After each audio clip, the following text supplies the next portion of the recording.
I'm filled with sadness. Sad for the Palestinian and Jewish people who have been rallying across this country, begging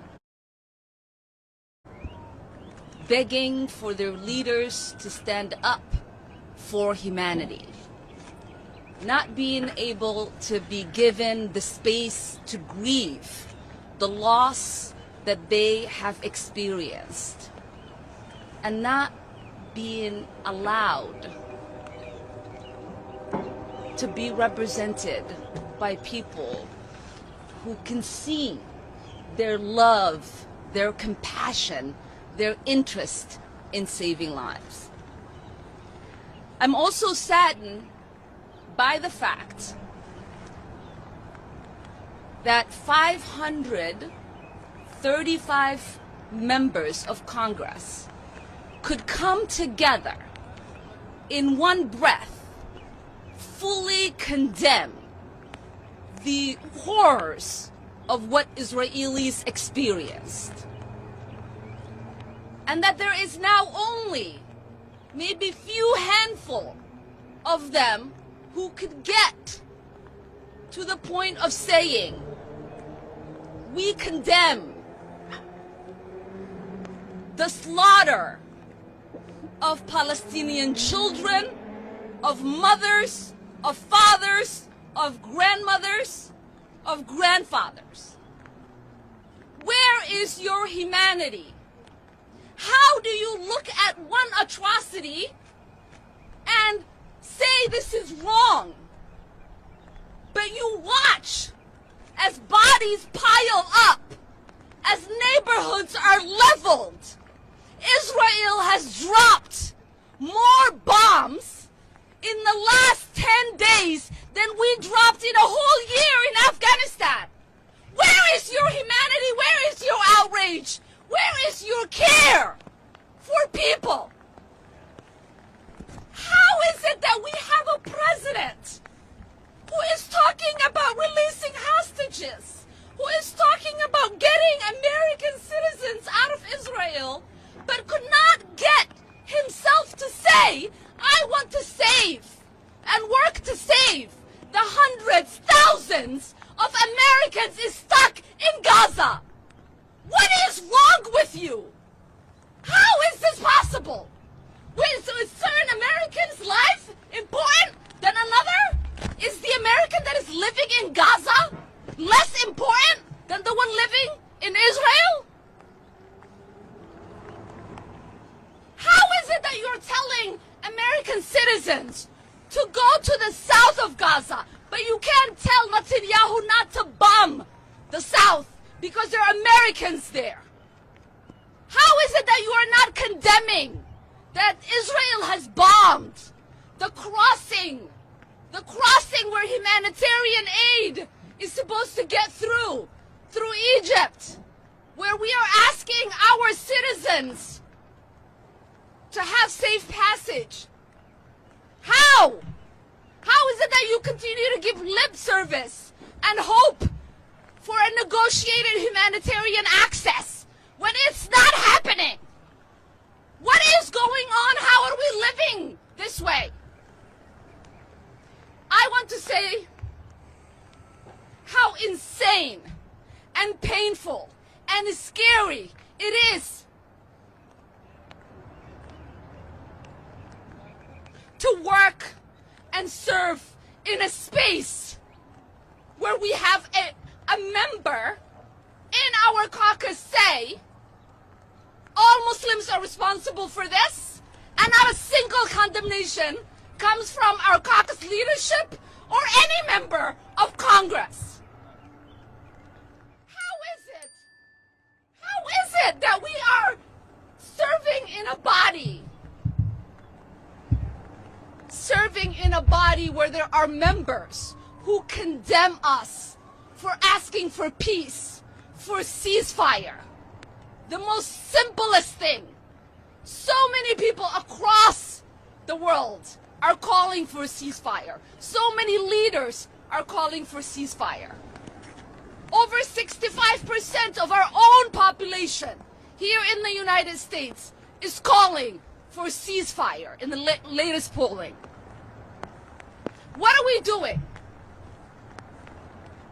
I survived war when I was 8 years old.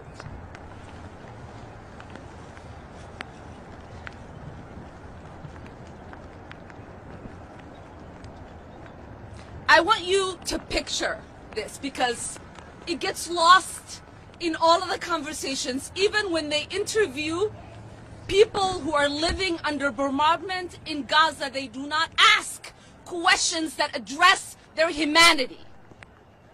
They do not ask questions that address what is happening to their psyche as they are living through this bombardment.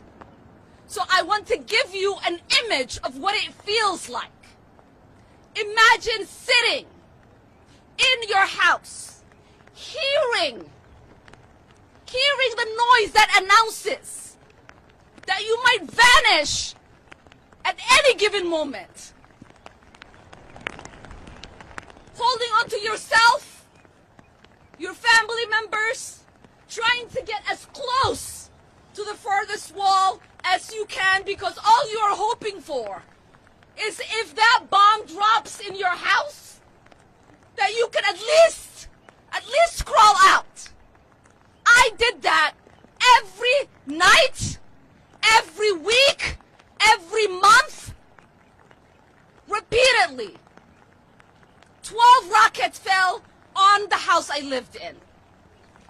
I am 41 years old. To this day, my bed, the side I sleep on, is right next to the wall. Because that trauma has not left me. And I need you all to understand this hashtag of ceasefire. It is not just now. We have had hashtag for ceasefire for Gaza many times. The idea that people who have been mass cleansed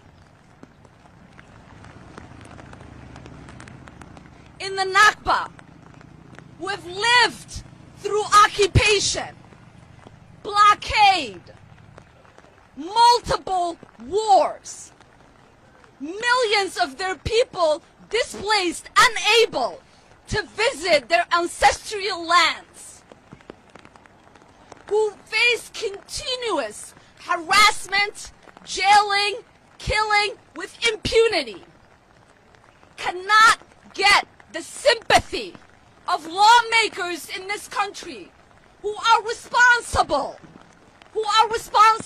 in not creating the condition for the Palestinians to realize their own self-determination, to live as free people, to have their humanity intact, for them to decide how much water they will have, where they can grow their olive trees, when and if they can visit their family members that live in other villages. Separated, blocked from one another. This is insanity, and we can no longer stand for this insanity. And we would like for people to stop harassing us for caring about the humanity of people, to stop harassing us for asking for war to end. Because those of us who lived in war don't want to see war continue. You might be fine with that. Your stock prices might go up. But I am not fine with war.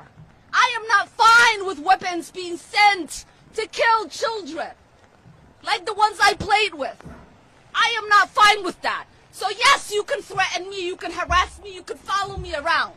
But I am never going to stop saying Palestinians deserve freedom, that we need to free Palestine.